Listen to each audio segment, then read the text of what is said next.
अलबेले किस्सों की दास्तां के सिलसिले शुरू हुए, बनके कहानियां कहानियां।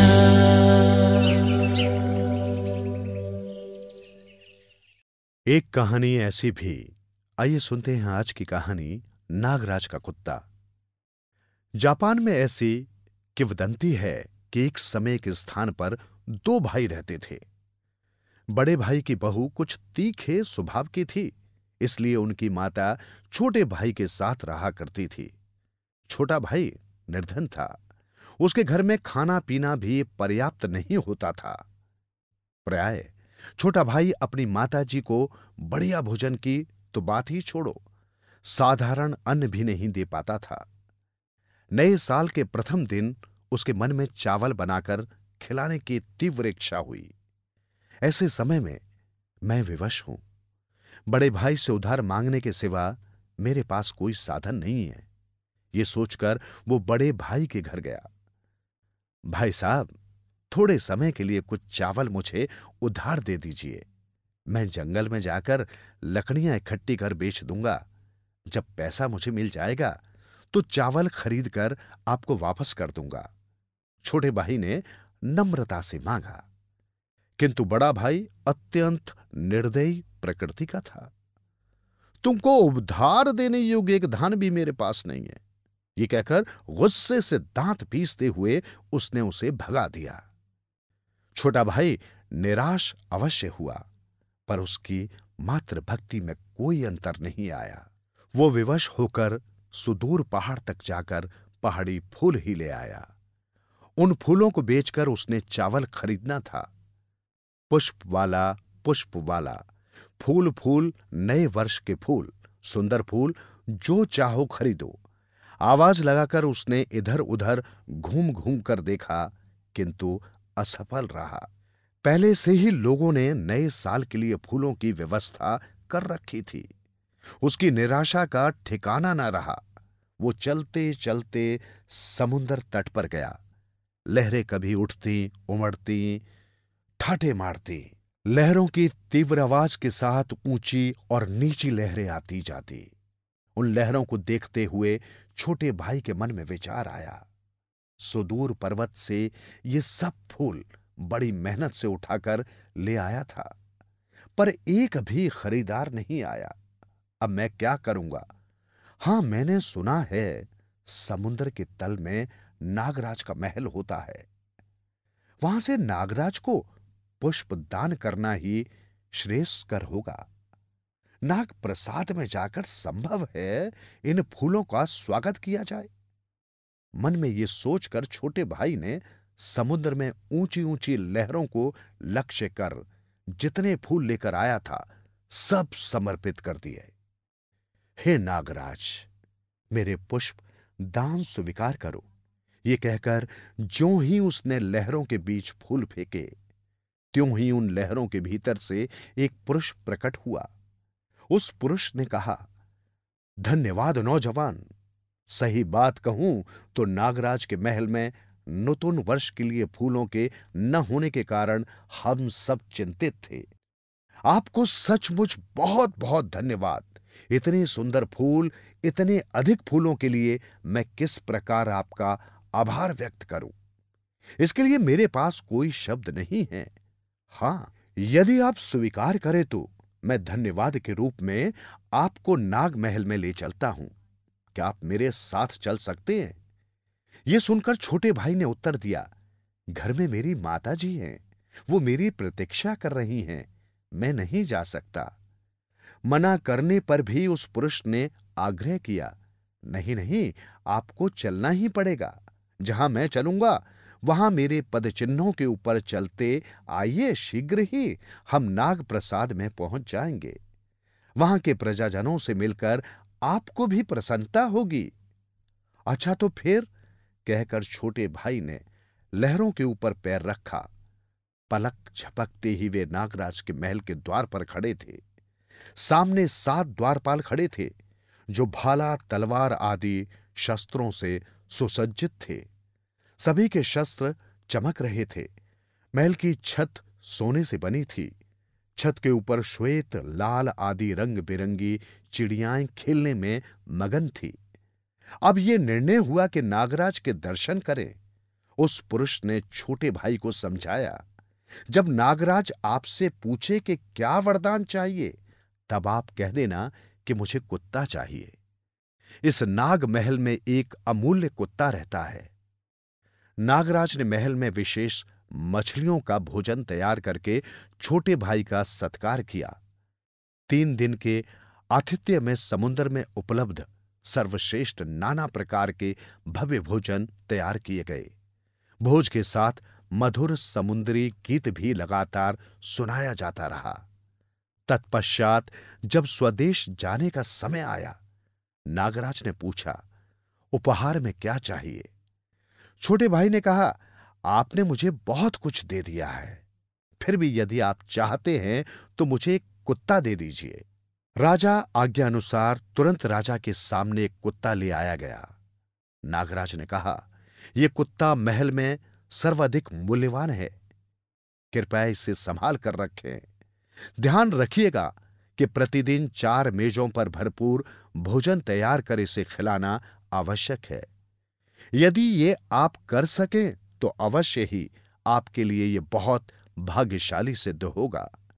छोटे भाई ने वचन दिया, स्वीकार है, ऐसा ही करूंगा। आपकी आज्ञा अनुसार मैं इसे प्रेम से संभाल कर रखूंगा। उसने नागराज से विदाई ली और अपने देश की ओर लक्ष्य कर वापस चल पड़ा। मालूम हुआ कि नागराज के महल में तो सिर्फ 3 दिन रहा था, किंतु वास्तव में 3 वर्ष का समय व्यतीत हो चुका था।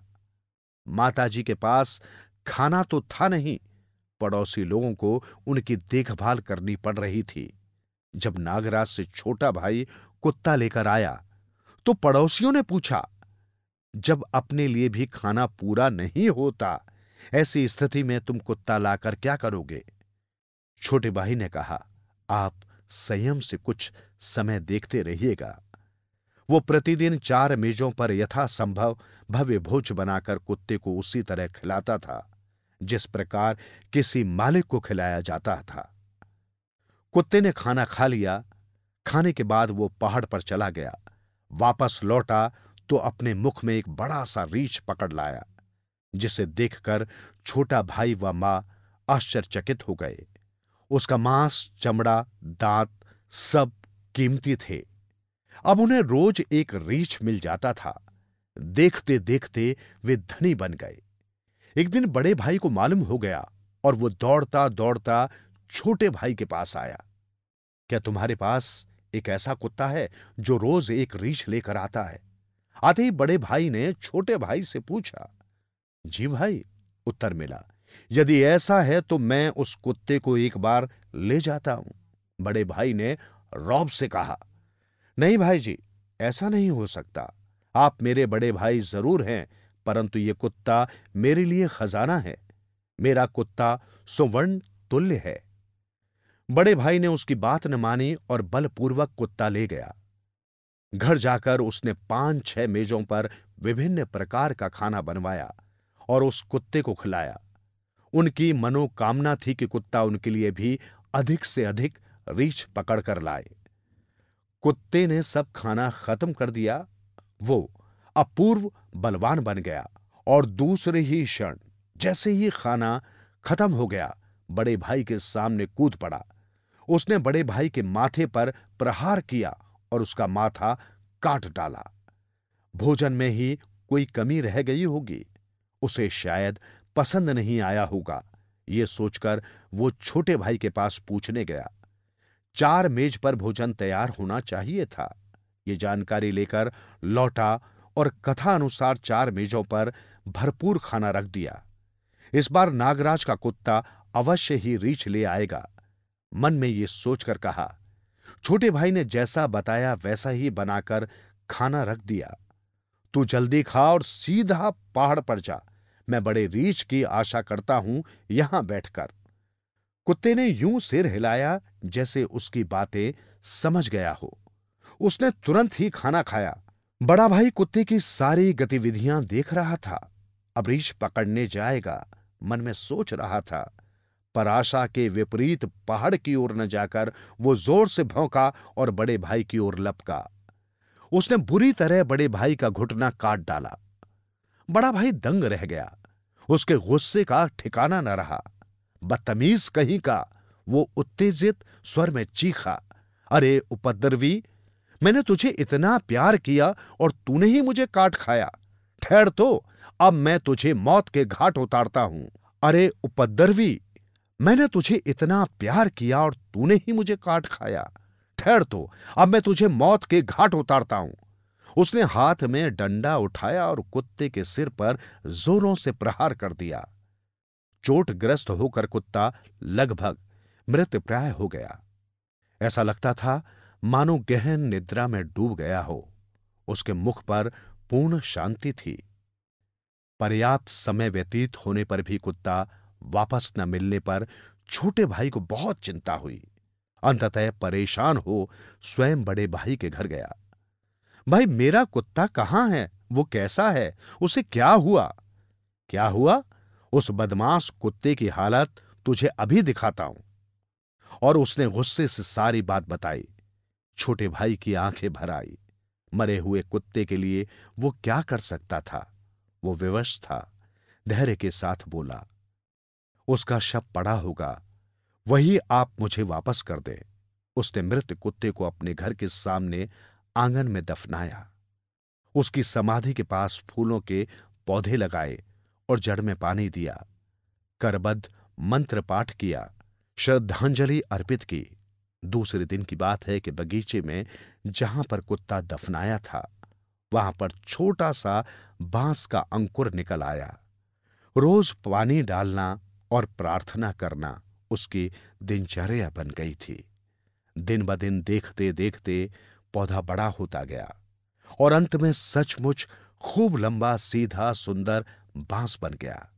वो बांस सफल आगमन नामक अद्भुत बांस था, जो दुनिया में अपूर्व था और देवलोक तक पहुंच जाने की क्षमता रखता था।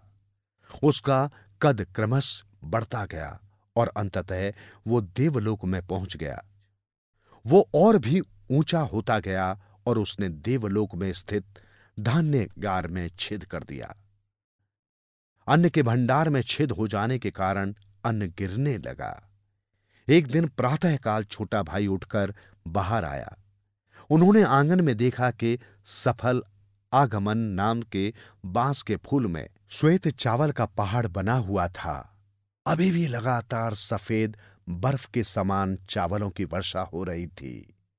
इस रहस्यमयी घटना को देखकर और ये सोचकर के ये सब कुत्ते की देन ही होगी, मन ही मन मृत कुत्ते का स्मरण करते हुए धन्यवाद पूर्वक श्रद्धांजलि समर्पित की और देवलोक में बरसते चावलों को नए निर्मित गोदाम में ले गया। चावलों की उस अपार राशि को जापानी भाषा में सेंगोकू कहते हैं। सफल आगमन नामक बांस की प्रवृत्ति एक दिन में एक गांठ कद बढ़ जाने की थी। हर एक गांठ बढ़ जाने पर 1,000 सेंगोकू चावल की वर्षा होती। हर रोज बगीचे में अन्न का पहाड़ बन जाता, जिसे देखकर छोटा भाई प्रसन्न हो जाता। नित्य प्रति बहुत से श्रमिक चावलों को भंडार में रखते। आखिर एक दिन ये सारी बात बड़े भाई के कानों तक पहुंच गई।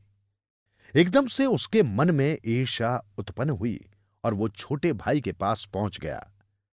क्या तुम्हारे पास सफल आगमन नाम का कोई बांस है जिससे बहुत सी चावल वर्षा होती है? ये सच्ची बात है क्या? उसने मिलते ही छोटे भाई से प्रश्न किया। जी हां भाई साहब, आपने तो मेरे प्रिय कुत्ते को मार दिया था। उसी कुत्ते को मैंने भक्ति पूर्वक जहां दफनाया था, वहां पर बांस उगाया है। उत्तर मिलते ही बड़े भाई ने कहा, तब तुम एक बार उस मृत कुत्ते को मुझे दे दो, मैं उसे अपने बगीचे में दफना कर देखता हूं। पूर्वत आग्रह पूर्वक वो मृत कुत्ते का शव मांगकर ले गया और उसे अपने घर में दफनाया। दूसरे दिन उद्यान में देखा कि सफल आगमन बांस अपना सिर उठा रहा है। बड़े भाई की खुशी का ठिकाना न रहा। क्रमशः वो बांस अपना कद बढ़ा रहा था। अब चावल की वर्षा अवश्यम भावी थी, किंतु विडंबना की बात है कि इस बार सफल आगमन नामक बांस ने देवलोक में स्थित कूड़ेदान में छेद किया। देवलोक का सारा कूड़ा कचरा गिरा और कूड़े के ढेर में बड़े भाई का घर दब गया।